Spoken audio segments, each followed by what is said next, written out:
Magandang tanghali, kumusta po? Narito po ulit ang update natin para sa lagay ng ating panahon na kung saan sa ngayon ay patuloy pa rin po na hangin na mula dyan sa taas o hanging amihan, ang hangin po na umiiral dito po sa ating bansa at sa ating long range forecast.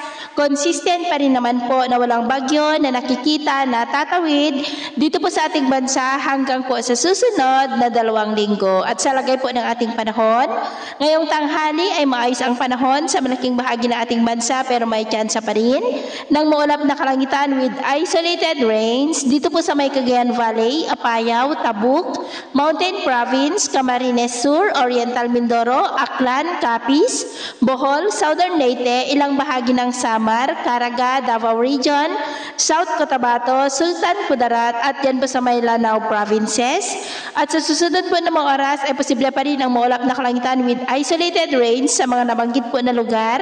Kaya mag-ingat pa rin po tayo sa mga banta po ng mapagbaha at pagguho ng lupa.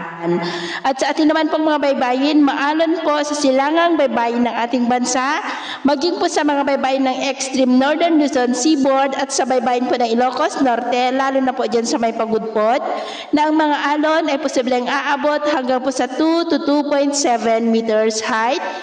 Kaya iwasan po muna natin ang papalaot dyan po sa mga may kulay pula para mas makaiwas sa mga sakunang pangkaragatan. So, ito po ang latest update natin sa araw na ito.